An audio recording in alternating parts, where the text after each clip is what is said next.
성경 봉독하겠습니다. 왕하 19장 14절부터 19절까지입니다.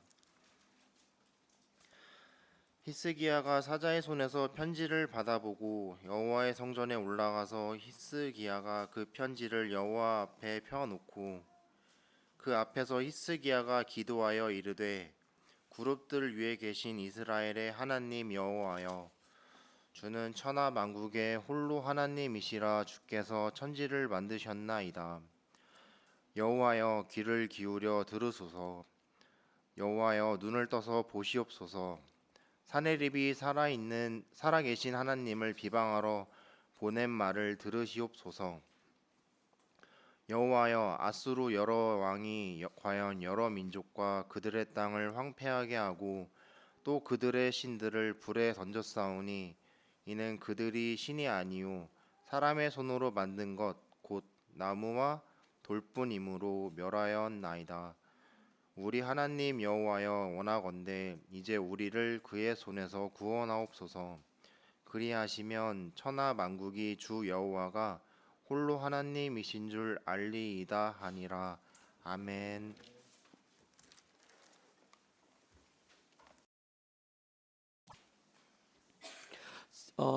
지난주, 지지난주 2024년 9월 22일부터 9월 28일 사이에 대한민국 인천에서 교회여 함께 그리스도를 선포하고 나타내자라고 하는 제4차 로잔 대회가 있었습니다. 그런 게 있었어라고 놀라실 수 있지만 선교에 조금이라도 관심이 있는 분 같으면 이런 내용을 한번 들어보았을 것입니다.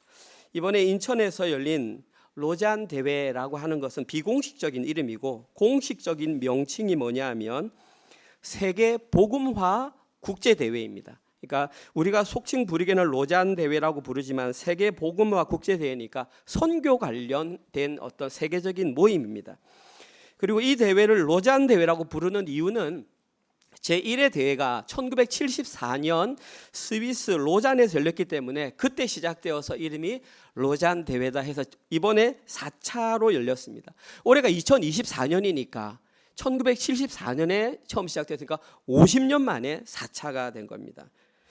그리고 로잔 대회를 처음 74년에 만들어진 계기가 뭐냐 하면 연합의 중요성을 깨달았던 선교사님들이 선교를 하는데 혼자 힘들단 말입니다. 그러니까 연합을 해야 되겠는데 연합을 하려고 이렇게 하다 보는데 그 당시에 교회연합체 이름이 뭐냐 하면 여러분이 잘 아시는 WCC가 있었습니다. 세계교회협의회라고 하는 WCC가 있었는데 그 WCC는 특징이 뭐냐 하면 인간화와 상황화 그리고 진보주의와 자유주의의 성격을 가지고 있었습니다. 그래서 보수적인 개혁주의적인 생각을 가진 사람들은 WCC에 합류하는 것을 반대했습니다. 한국 기독교 가운데에 여러분들이 아실지 모르겠지만 장로교라는 그 뿌리가 가장 깊은데 이 WC를 통해서 통합과 합동으로 나눠졌습니다. 통합 측에서는 WCC를 옹호하자, 같이 가자. 합동 측에서는 우리는 그것을 반대한다. 저희들은 고신측이지만 합동과 같은 생각을 갖고 있습니다. 그래서 이 회의가 만들어졌는데 1회 의장이 누구냐면 미국의 침례회 목사이며 세계에서 가장 유명한 부흥사, 여러분도 잘 아시는 빌리 그레엄 목사가 제1회 의장을 맡았습니다. 그리고 그 당시에 1회 대회 때에 150개국에서 3,000명의 사람들이 모여서 온 땅이 주님의 음성을 듣게 하라라는 취지로 열렸고 시간이 50년이 흘러가면서 잘 유지되는가 싶었는데 보수적인 교단 측에서는 이 모임마저 이 로잔 대회마저 약간 우려의 목소리가 흘러나오기 시작했습니다. 이유는 뭐 아까 대회랑 마찬가지입니다.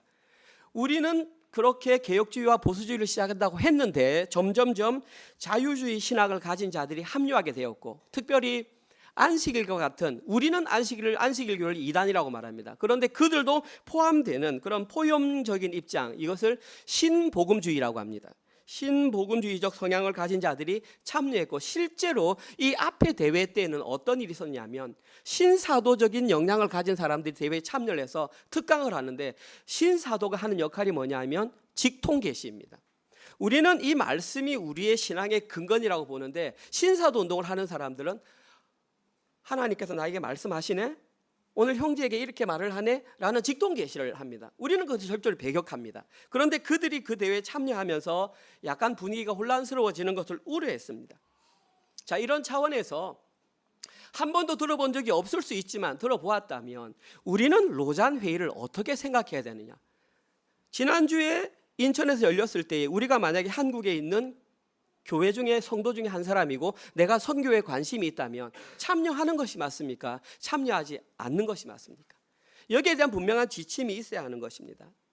그래서 한국의 경기노회 북부노회 노회장이 고신총회에다가 질의를 했습니다. 뭐라고 했냐면 이번에 저희들은 로잔 대회에 가입하는 것이 가합니까 불가합니까? 정확하게 판단을 내려주십시오라고 질의를 했고 그 질의를 받아던 총회에서는 이렇게 결정을 내렸습니다.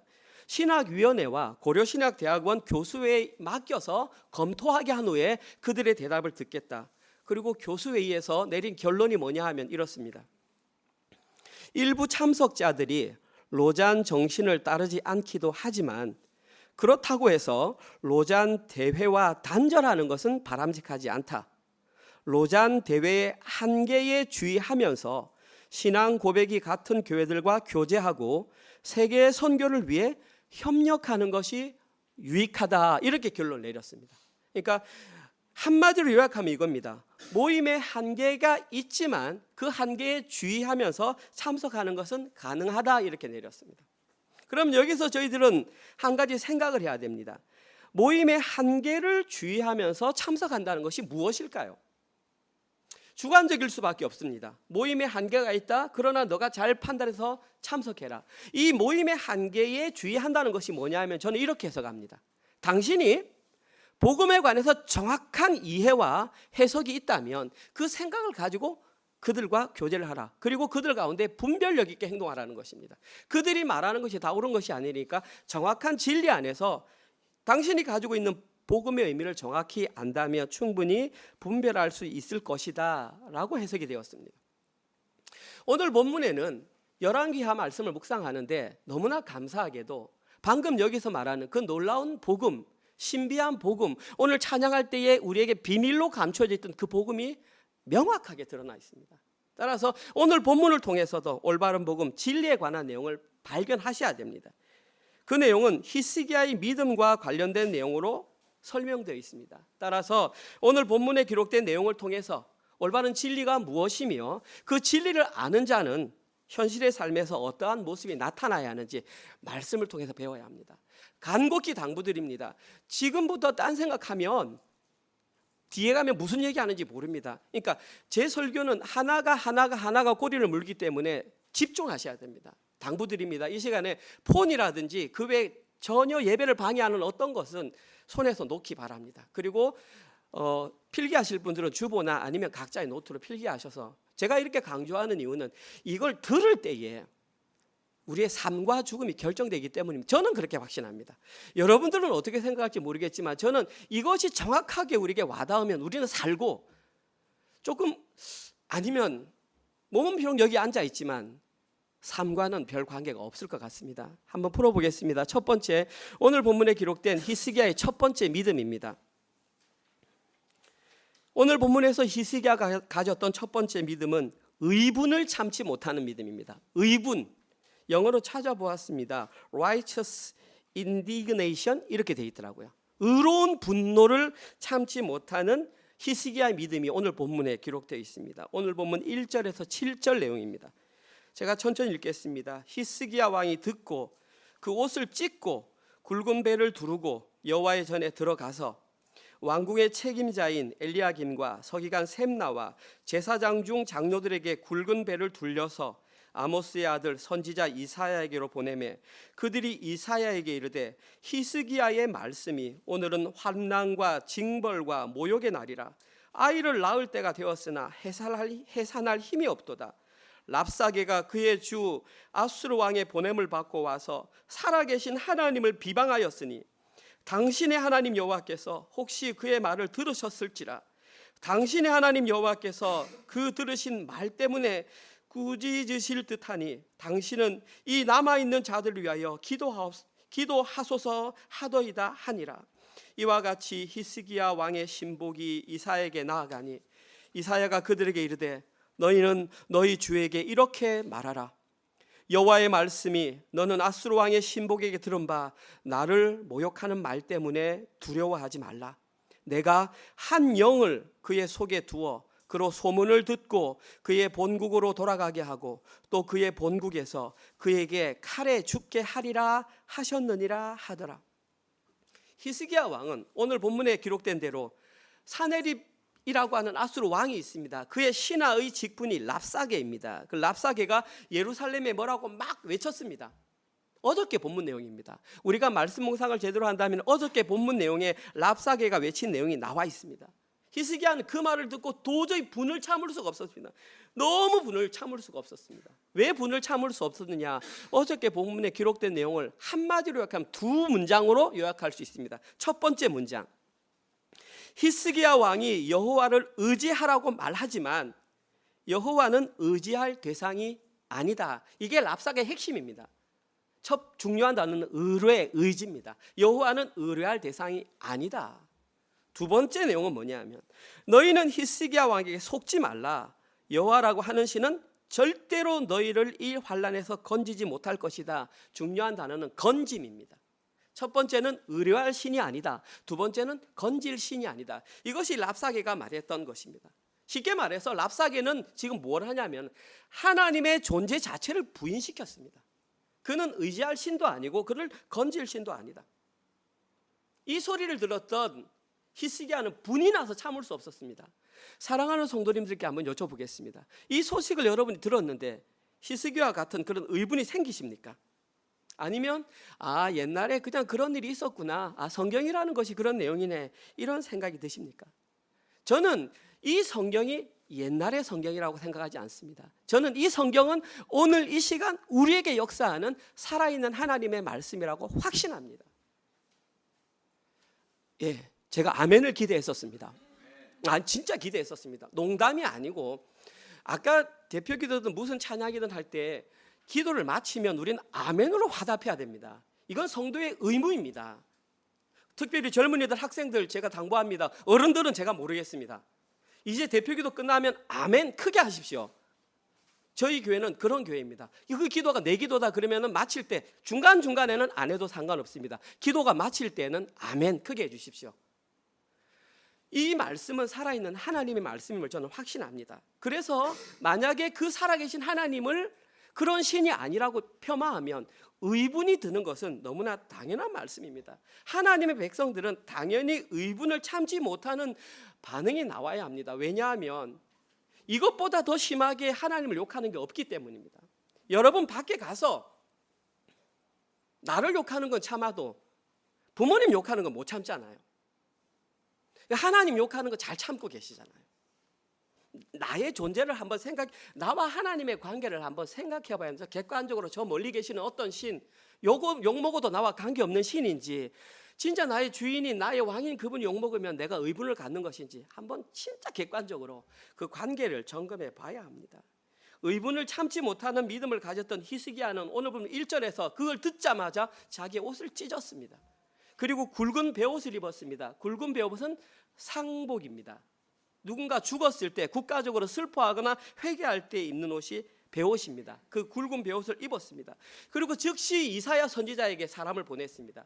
참 재밌는 게 뭐냐 하면 보내는 그 사람들에게도 상복을 입혀서 보냈습니다. 이것이 의미하는 것은 국가 재난 위기 상황이라는 것입니다. 첫 번째 신하들에게 전한 내용은 3절입니다. 마치 아이를 출산을 해야 하는 산모가 그 아이를 출산할 힘이 없어서 지금 모두 죽게 되었다. 오늘은 환난과 징벌과 모욕의 날이다. 첫 번째 전달 내용입니다. 두 번째 전달 내용은 랍사게가 지금 하나님의 존재를 무시하고 있는데 이 일로 인해 하나님이 우리를 꾸짖을 듯하니 남아있는 자들을 위해서 기도해달라. 이것이 두 가지 전달 내용입니다. 여기서 우리가 한 가지 좀 놀랄 수 있는 것이 뭐냐 하면 지금이 국가 위기 재난의 상황입니다. 그럼 기도를 부탁할 때 가장 먼저 무엇을 기도 부탁해야 하느냐면 이 국가를 살려주십시오라고 기도하는 것이 우선인데 히스기야는 그렇게 기도 부탁을 하지 않았습니다. 오히려 하나님께서 우리를 꾸짖으셨다니 이 남아있는 자들을 구해 주소서, 위하여 기도해 주소서, 이렇게 했습니다. 히스기야는 왜 국가의 위기 극복을 위한 기도 부탁을 하지 않고 하나님의 이름이 비방받는 것에 대한 안타까움을 기도 부탁했던 것일까요? 그 이유는 너무나 명확합니다. 지금 현재 히스기야에게 있어서 국가가 무너지는 것보다 뭐가 더 중요하다는 것입니까? 하나님의 이름이 비방받는 것이 더 중요하고 크기 때문입니다. 가슴 아픈 일이기 때문입니다. 어쩌면 이러한 히스기야의 모습이 이해 안 될 수도 있습니다. 과연 그럴까? 그럴 수 있습니다. 그런데 히스기야가 살았던 삶의 모습을 보면 정말 이해가 될 것입니다. 하나님을 향한 올바른 믿음을 가진 사람, 나타낼 수 있는 자세가 바로 이러한 자세입니다. 히스기야가 어떠한 삶을 살았는지 간단하게 살펴보겠습니다. 짧습니다. 열왕기하 18장 4절입니다. 히스기야는 이런 일을 했습니다.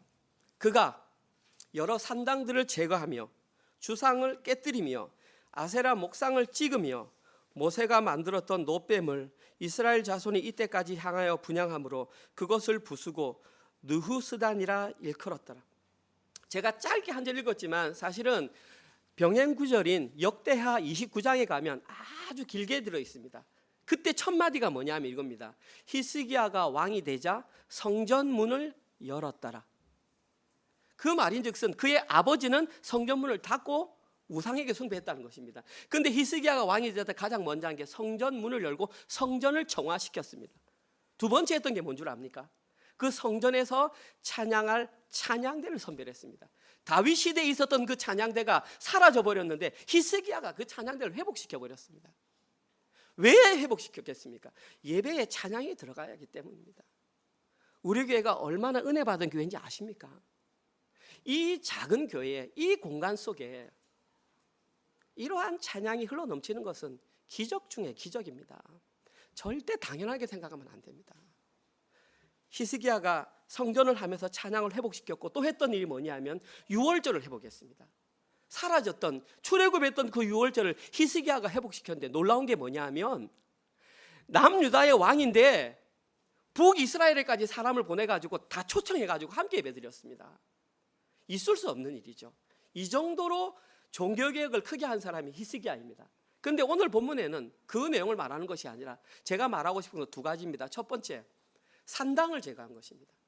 지난주 설교 기억하십니까? 남유다 백성들이 제일 못했던 한 가지가 산당을 제거하지 않았다. 이유는 백성들이 거기서 예배드리니까 편리하니까 그것이 없앨 그게 없으니까 백성들이 좋아하니까 왕들은 감히 손댈 생각을 못했습니다. 그런데 히스기야는 과감히 없애버렸습니다. 죄송한 말이지만 백성들의 눈치 안 봤습니다. 저는 지금 이 시대에 그런 지도자가 필요하다고 생각합니다. 그것이 말씀이면 진리면 거기에 목숨 걸고 직진하는 그런 리더자가 이 시대에 필요하다고 생각합니다. 히스기야가 바로 그런 종교개혁자였습니다. 두 번째 했던 것이 뭐냐면 노뱀을 부숴버렸습니다.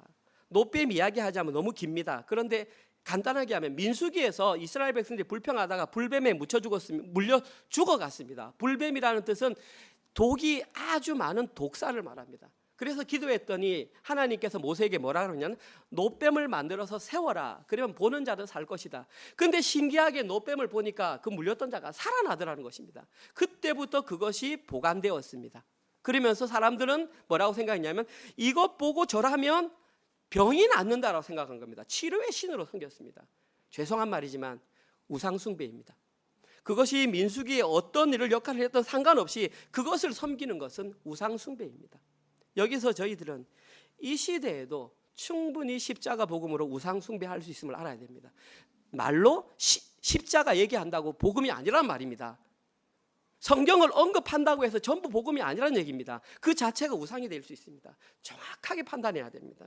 오늘 본문에서 이것을 알았던 히스기야는 과감하게 그 노뱀을 부셔버렸습니다. 아마 그것을 신봉했던 사람들은 히스기야를 잡아 죽이려고 했을 것입니다. 감히 그것을 아무도 없애지 못했는데 근데 히스기야는 그 일을 행했습니다. 그 이전의 왕들도 아마 알았을 겁니다. 그런데 그 노뱀을 없애면 백성들이 싫어하는 걸 아니까 아마 손 안 댔던 것 같습니다. 전통으로 지켜왔는데 왜 손대자는 것입니다. 그런데 히스기야 왕은 과감하게 노뱀을 깨뜨리고 그 노뱀을 뭐라고 불렀냐면 느후스단. 그 뜻이 뭐냐면 노조각. 이거 신아니야, 이거 노조각이야. 명확하게 인식시켜줬단 말입니다. 이렇게 하나님의 이름이 비방받는 것을 싫어했던 히스기야는 이사야에게 기도 제목을 들려주었습니다. 히스기야의 기도 제목을 들었던 이사야는 즉시 두 가지 응답을, 성경에는 즉시, 이게 뭐냐 하면 올 때를 기다렸다는 것입니다. 질문하자마자 바로 답했다라고 그렇게 표현되어 있습니다. 첫 번째 응답 6절입니까 7절입니까? 첫 번째 응답, 그것으로 인하여 두려워하지 말라. 여호와 이름이 비방받는 것으로 너희들은 두려워할 필요 없다. 그것은 두려워할 이유가 아니다. 두 번째 응답, 사내립이 한 소문을 듣고 고국으로 돌아가서 그곳에서 칼에 죽게 될 것이다. 명확하게 어떻게 죽는 것까지도 예언했습니다. 그럼 이 예언이 어떻게 되었느냐? 당연히 성취되었죠. 하나님께서 한 예언인데 성취가 안 되면 하나님의 말씀이 아니죠. 멀리 안 있습니다. 열왕기하 19장 37절 내일 본문에 있습니다. 그가 사내립이 그의 신 니스록의 신전에서 경배할 때에 아드람멜렉과 사레셀이 두 아들입니다. 두 아들. 그를 칼로 쳐 죽이고 아라라 땅으로 그들이 도망하며 또 다른 그 아들 에살 핫돈이 대신하여 왕이 되니라. 성경에는 19장 내에 동일하게 기록되어 있지만 역사적으로는 20년의 시간이 흘렀습니다. 돌아가서 20년 동안 잘 다스리다가 20년 후에 죽임을 당했습니다. 성경은 바로 기록되어 있기 때문에 조금 헷갈릴 수 있습니다. 저희들은 여기에서 믿음과 관련된 너무나 중요한 첫 번째 내용을 발견할 수 있습니다. 그것은 하나님은 자기를 위하여 의분의 믿음을 품고 기도하는 자들의 기도에는 반드시 응답해 주신다는 사실입니다. 첫 번째, 히스기야의 믿음, 의분을 가진 믿음. 두 번째, 오늘 본문에 히스기야가 가졌던 믿음은 고자질하는 믿음입니다. 고자질하는 믿음. 내용이 길기 때문에 줄여서 14절에서 19절만 제가 읽겠습니다. 14절, 히스기야가 사자의 손에서 편지를 받아들고, 이 편지의 내용이 오늘 본문 8절에서 13절에 기록된 내용 제가 안 읽었습니다. 왜 안 읽었냐 하면 어저께 내용과 똑같기 때문입니다. 어저께 내용을 그대로 반복합니다. 하나님은 그런 신이 아니다. 너가 그 하나님을 믿어봐야 소용없다. 그 많은 내가 정복했던 왕들이 나에게 대적해서 이겼느냐? 그들의 신이 그들을 보호했느냐? 보호 못했듯이 여호와도 보호 못한다. 이것을 문서로 작성했습니다. 공식 문서로 보냈습니다. 그 편지를 받아들고 여호와의 성전에 올라가서 히스기야가 그 편지를 여호와 앞에 펴놓고 그 앞에서 히스기야가 기도하여 이르되, 그룹들 위에 계신 이스라엘의 하나님 여호와여, 주는 천하 만국의 홀로 하나님이시라. 주께서 천지를 만드셨나이다. 여호와여, 귀를 기울여 들으소서. 여호와여, 눈을 떠서 보시옵소서. 사내립이 살아계신 하나님을 비방하러 보낸 말을 들으시옵소서. 여호와여, 아수르 여러 왕이 과연 여러 민족과 그들의 땅을 황폐하게 하고 또 그들의 신들을 불에 던져 싸우니 이는 그들이 신이 아니요 사람의 손으로 만든 것 곧 나무와 돌뿐이므로 멸하였나이다. 우리 하나님 여호와여, 원하건대 이제 우리를 그의 손에서 구원하옵소서. 그리하시면 천하 만국이 주 여호와가 홀로 하나님이신 줄 알리이다 하니라. 14절에서 그 사내립의 편지를 받았던 히스기야는 즉시 한 행동이 뭐냐면 그것을 들고 성전에 올라가서 하나님 앞에 펴서 기도했습니다. 이 모습은 마치 뭐와 같냐 하면 어린아이가 어떻게 누군가에게 고난을 받았을 때에 즉시 아버지에게 달려가서 아버지 나 이러한 일 이렇게 어려움이 있어서라고 고자질하는 모습과 같아서 그의 모습을 고자질하는 믿음이라고 제가 정했던 것입니다. 오늘 본문에서 히스기야는 하나님께 무엇을 고자질했을까? 저는 세 가지로 분류했습니다. 첫 번째 16절에 나와 있습니다. 여호와 하나님, 귀를 기울여 내 기도를 좀 들어주십시오. 두 번째 고자질 같이 16절에 여호와 하나님, 눈을 떠서 그들의 악행을 좀 보아주십시오. 세 번째 고자질 19절에 나와 있는 이제 우리를 그의 손에서 좀 구원해 주십시오. 저는 이 세 가지 고자질을 했다고 봅니다. 히스기야는 마치 하나님이 눈이 없어요. 하나님이 육체가 없는데 어떻게 눈이 있어요? 하나님 귀가 없는 분이에요. 그런데도 마치 눈과 귀가 있는 것처럼 하나님 귀를 통해서 들어주세요. 눈을 통해서 보아주세요. 그래서 우리가 그들로부터 구원받을 수 있도록 자유를 누릴 수 있게 해주세요. 이렇게 고자질했습니다. 고자질한 내용 굉장히 중요합니다. 그런데 오늘 제가 여러분과 나누고 싶은 것은 고자질의 내용보다도 누구에게 고자질했는가가 저는 더 중요하다 생각합니다. 우리가 고자질할 수 있는 대상은 부모님입니다.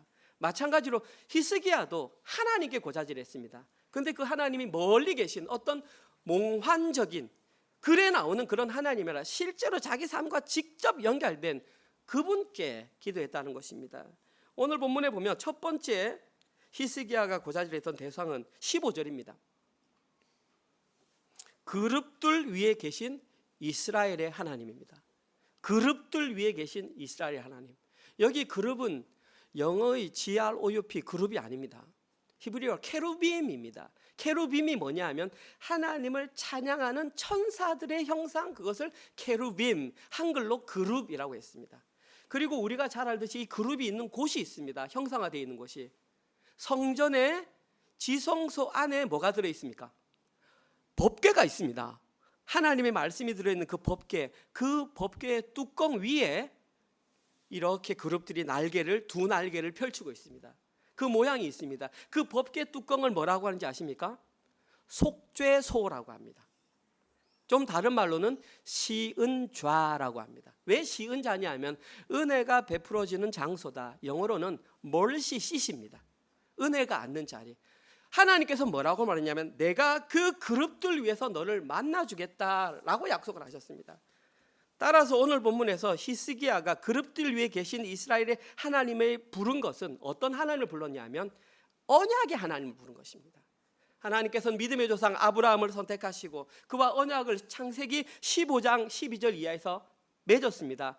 횃불이 되셔서 직접 지나가신 예수 그리스도의 모양이라고 말씀드렸습니다. 그 언약은 누구로부터 구체화됐냐 하면 다윗을 통하여 다윗 언약으로 더욱더 구체화되었습니다. 오늘 본문에서 히스기야는 그 두 언약을 기억하고 언약의 하나님, 다시 말해서 하나님의 말씀을 근거로 해서 그 하나님께 기도를 드렸다는 것입니다. 다음으로 오늘 본문에서 히스기야가 두 번째 기도했던 대상은 또 15절 그대로 있습니다. 주는 천하 만국의 홀로 하나님이시라. 두 번째 기도했던 하나님은 천하 만국의 홀로 하나님. 제가 글자 그대로 직역하겠습니다. 원어에는 이렇게 되어 있습니다. 바로 당신이 천하의 모든 다스림에 있어서 유일한 하나님입니다. 다시, 바로 당신이 천하의 모든 다스림에 있어서 유일한 하나님입니다. 여기서 중요한 단어는 두 가지. 첫 번째 다스리는 하나님, 두 번째 그분이 유일하신 하나님이라는 것입니다. 히스기야는 지금 하나님의 유일성을 강조하고 있습니다. 하나님 외에 그 어떤 것도 다른 존재는 신이 될 수 없다라는 것입니다. 그래서 이러한 근거를 가지고 오늘 보면 18절에서 아수르 왕이 아무리 많은 다른 신을 처단했다 할지라도 하나님 그들은 누구라고요? 나무와 돌뿐이라고요. 이 근거가 뭐냐? 한번 생각해 보십시오. 이 근거가 15절 다시 돌아가서 왜 이렇게 주장을 하냐 하면 주께서 무엇을 하셨기 때문에? 천지를 만드셨기 때문에. 다시 말해서 지금 히스기야는 누구께 기도하냐면 천지를 창조하신 창조주 하나님께 기도합니다. 한번 생각해 보십시오. 그분이 창조주 하나님입니다. 그분이 창조주 하나님이 맞다면 나머지 모두는 다 그분이 만든 피조물입니다. 지금 피조물이 무엇을 해봐야 소용없는데 그 피조물을 어떻게 하나님과 지금 견줄 수 있냐 이 말입니다. 히스기야가 바라보는 관점은 차원이 다른 관점입니다. 그리고 그 기도의 대상이 누구인지 명확하게 알고 기도했던 히스기야의 기도는 마찬가지로 첫 번째와 마찬가지로 즉각적으로 응답이 되었습니다. 이것은 20년 안 걸렸습니다. 이거는 바로 얼마 뒤에 그 일이 실제로 발생했습니다. 열왕기하 19장 35절. 사실은 전체 내용인데 이게 결론입니다. 함께 읽겠습니다. 시작. 이 밤에 여호와의 사자가 나와서 아수르 진영에서 군사 18만 5천 명을 친지라. 아침에 일찍 일어나 보니 다 성장이 되었더라.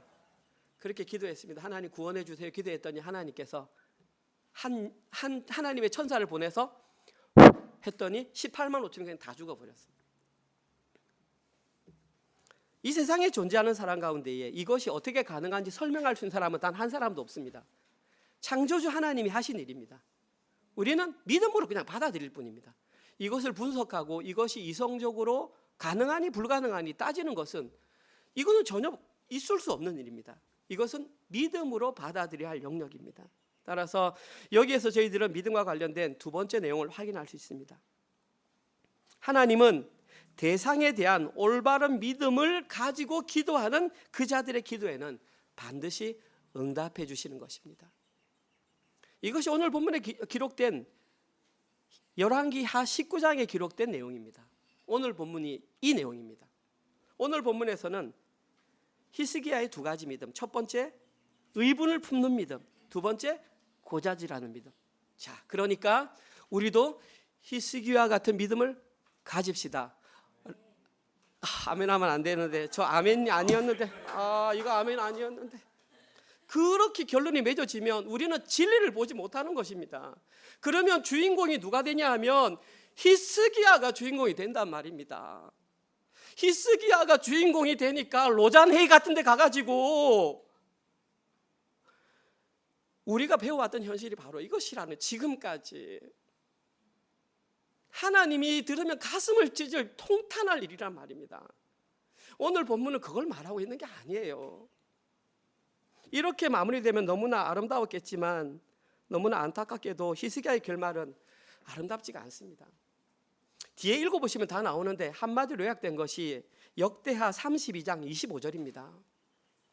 진짜 우리 성경 잘 읽읍시다. 함께 읽읍시다. 시작. 히스기야가 마음이 교만하여 그 받은 은혜를 보답하지 아니하므로 진노가 그와 유다와 예루살렘에 내리게 되었더니. 히스기야가 어떻게 되었답니까? 교만해지었습니다. 저는 잘잘못을 떠나서 연약함이라고 생각합니다. 교만해졌습니다. 그리고 그 결과 은혜를 보답하지 아니하므로 진노가 그뿐만 아니라 유다와 예루살렘에 내리게 되었더라. 안타까운 결말입니다. 그 줄거리들은 한번 읽어보십시오. 히스기야는 기도의 응답을 받은 이후에 승승장구하다가 죽을 병이 걸렸습니다. 하나님께 벽을 대고 기도했습니다. 하나님 살려주세요. 저 이대로 죽으면 안 됩니다. 하나님께서 그 기도를 들어주셨어요. 그리고 15년의 삶을 연장시켜 주셨어요. 이때에 해시계가, 오늘 우리 데일라이트 세이빙 시행되었잖아요. 2시가 3시 되었잖아요. 이때 해시계가 10도 뒤로 물러갔습니다. 왜냐하면 앞으로 가는 거는 쉽게 알 수 있으니까 뒤로 물러가 주세요 했으니까 해시계가 뒤로 물러갔습니다. 발생할 수 없는 기적이 일어났습니다. 큰 은혜죠. 15년을 더 살았으니까. 근데 안타까운 사실이 뭔 줄 아십니까?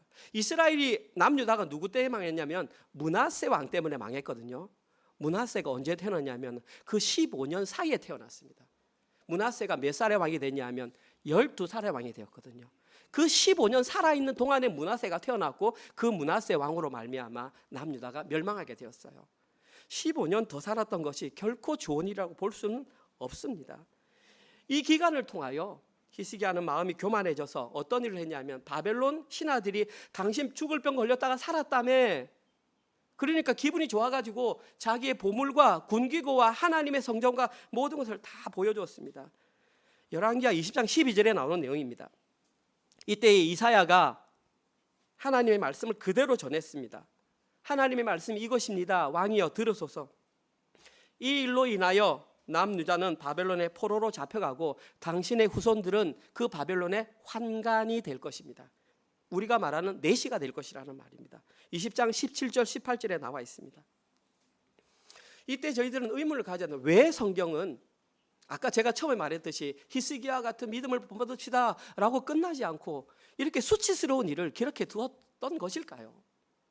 그 사람 한 사람 죽이는 것이 성경의 목적은 아닐 거 아닙니까? 왜 그랬을까요? 그 이유는 히스기야 역시 그가 아무리 많은 종교개혁을 했다 할지라도 면목 없이 은혜로 구원받을 수밖에 없는 연약한 존재임을 드러내기 위함입니다. 다윗이 그 위대한 왕이었지만 밧세바의 사건이 감춰지지 않은 것도 동일한 것입니다. 그들이 일어날진데 우리의 삶이 과연 어떠하겠습니까? 히스기야가 아무리 대단한 종교개혁을 하고 유월절을 하고 하나님을 향한 훌륭한 믿음을 가지고 있었다 할지라도 결국 히스기야도 필요한 것이 예수님의 십자가 복음을 통하여 구원받을 죄인이었다는 사실입니다. 성경은 우리에게 그걸 말해주고 있습니다. 다시 말해서 세 번째 내용이잖아요. 히스기야에게 필요한 믿음이 무엇이냐? 구원받는 믿음입니다. 저는 그 구원받는 믿음을 오늘 설교에서는 행함이 있는 믿음이라고 표현하고 싶습니다. 여러 가지가 있겠죠. 여러분이 아시는 야고보서에 기록된 그거 맞습니다. 믿음, 그 막연하게 떠있는 나 믿어요 믿어요 하는 그런 신념과 확신이 아니라 야고보가 말했던 확실하게 손에 잡히는 그 행함이 있는 믿음, 그 믿음이 구원의 믿음이라는 것입니다. 왜 제가 이렇게 말하느냐, 그 이유가 뭐냐 하면 행함이 있는 믿음이 있을 때에만 어디에 안 빠지냐 하면 교만의 죄에 안 빠지기 때문입니다. 행함이 있는 믿음을 하는 사람만 삶의 열매에 교만이 맺히지 않습니다. 제가 좀 전에 살펴본 것처럼 히스기야가 무너진 죄는 교만입니다. 무너진 결과는 교만입니다. 교만이라는 열매를 맺음으로 안타까운 결말을 맞이하고 말았습니다. 아, 그러면 행함이 믿음 알구나. 한번 객관적으로 판단해 봅시다. 지금 이 시대에 예수 그리스도를 믿는 성도, 교회 다니는 사람들이라고 하는 가운데에 행함이 있는 믿음을 제대로 이해하지 못하는 사람들이 많다는 사실입니다. 그 결과로 말미암아 교만이라는 열매를 맺음으로 말미암아 구원과는 멀어진, 몸은 교회에 있지만 구원과는 멀어진 결과를 발생시킬 수 있습니다. 본인들은 그것이 교만인 줄 모릅니다. 요약합니다. 성경에서 말하는 행함이 있는 믿음을 제대로 살아내는 사람에게는 반드시 열매가 맺히는데 그 열매가 뭐냐 하면 자신이 죄인임을 인정하게 되는 것입니다. 하나님께서 그에게 행함이 있음을 드러낼 때에 자신의 악함을 인정하게 된다는 것입니다. 이 자신의 악함을 인정하는 과정이 자기 부인의 과정입니다. 제가 100% 개런티 할 수 있습니다. 하나님께서 사랑하시는 자, 하나님께서 그 자에게 행함이 있는 믿음을 걸어가게 할 때에 하나님께서는 그의 죄성을 드러내십니다. 다시 말해서 행함이 있는 믿음의 첫 번째 대상자는 반드시 자기 자신이 되어야 한다는 것입니다. 많은 사람이 오해합니다. 보십시오. 행함이 있는 믿음, 어디에 방점을 짓냐면 행함에 방점을 짓습니다. 그런데 중요한 것은 믿음의 방점이 있습니다. 행함에 방점을 찍으니까 어떤 현상이 발생하냐 하면 그 믿음을 자기에게 적용하지 않고 밖으로 달려나갑니다. 그래서 막 착한 일 합니다. 하나님께서 나에게 말씀하신 믿음은 뒤로 제쳐주고 그냥 나가서 행동을 합니다. 그래서 남도 도와주고 어려운 사람들에게 뭣도 하고 선행을 합니다. 그리고 그 결과가 나중에는 자기의 의로 싸웁니다. 이 의는 오늘 본문에 기록된 행함이 있는 믿음과는 전혀 관계없습니다. 남들이 볼 때는 선한 일을 한 것으로 인정해 주지만 오늘 본문에 기록된 행함이 있는 믿음과는 상관이 없습니다. 그런데 진짜 행함이 있는 믿음을 살고 있는 사람에게는 자신의 죄성이 드러나면서 자신의 약함을 드러내면서 두려워 떠는 그 현상이 반드시 발생하게 되어 있습니다. 그런데 많은 사람들이 왜 이러한 행함이 있는 믿음을 자기의 삶에 적용하지 않느냐 하면 자기에게 악함이 드러날 때에 그것을 밝혀지는 것이 아프고 두렵기 때문입니다. 그래서 쉬운 방법을 선택합니다. 그런데 행함이 있는 믿음을 자신에게 적용하는 것을 생략하고 곧바로 타인에게 적용하면 자신의 약함은 드러나지 않고 오히려 타인을 도와주었다는 명목으로 칭찬을 받게 됩니다. 이것을 다른 말로 자기의라고 합니다. 자기의의 결국 종국이 교만입니다. 오늘 본문에서 히스기야에게 드러났던 것이 자기의의 종국인 그 결말이었습니다. 이러한 배경에서 행해진 행함은 자기의를 드러내는 하나의 수단에 불과합니다. 오늘 본문에서 히스기야는 그 교만으로 인해 아름다운 열매를 맺지 못했습니다. 조금 길어지긴 하지만 예수님께서는 여기에 대해서 명확한 가르침을 주셨습니다. 여러분 다 들어보셨죠? 선한 사마리아인의 비유. 지금 현재도 굿 사마리탄이라는 조직을 만들어서 많은 사람들에게 선행을 하는 사람들이 있습니다. 예수님의 말씀은 그 선행하라는 것이 아니었습니다. 예수님이 선한 사마리아인의 비유를 준 것은 그것을 너에게 적용하라는 것입니다. 결론이 이것입니다. 누가복음 10장 29절.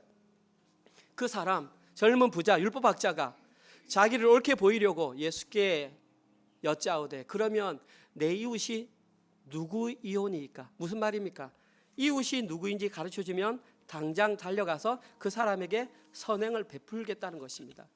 이 대화가 나온 이유는 그것입니다. 이 사람이 찾아서 예수님께 물었습니다. 예수님 어떻게 하면 영생을 얻습니까?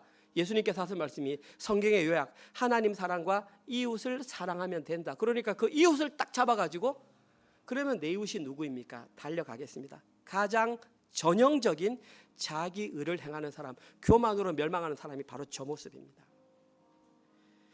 이 청년은 이웃을 먼저 찾아갈 것이 아니라 자기 자신에게 행함이 있는 믿음을 적용시켜야만 했습니다. 그래서 자기 자신이 얼마나 죄에 찌들어 있는 존재인지, 십자가 복음이 없으면 내가 어떻게 될 뻔했는지, 예수님이 아니었으면 나는 어떻게 되었을지 큰일 날 뻔했다라는 그것을 자기 스스로가 철저하게 깨달아야 하는 것입니다. 그리고 이것이 우리를 구원할 수 있는 유일한 방법임을 삶으로 인정하는 것이 바로 행함이 있는 믿음입니다. 오늘 본문에서 히스기야는 이 믿음을 조금 부족함이 있었던 것 같습니다. 사랑하는 성도 여러분들은 행함이 있는 믿음을 잘 살아내고 계십니까? 아멘. 만약에 잘 살아내고 있다면 이런 현상이 나타나야 됩니다. 지금 현재 아무리 좋은 일을 많이 한다고 할지라도 그것을 자기 의로 삼아서는 안 됩니다.